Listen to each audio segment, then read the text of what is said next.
Here I have CUBOT X18, and today I'm going to show you how to perform factory reset operation on this device. So firstly, you have to open settings, then you have to go to the backup and reset section, and here you have to select the last option, factory data reset, then tap reset phone, and at last tap on erase everything to confirm whole operation, and after that your device will be restarted within a couple of minutes.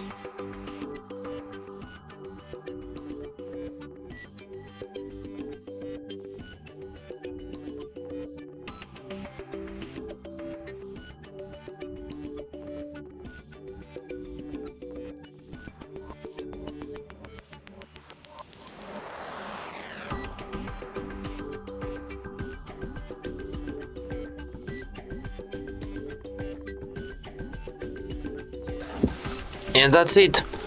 Thanks for watching. If you find this tutorial useful, don't forget to hit that like button and subscribe to our channel.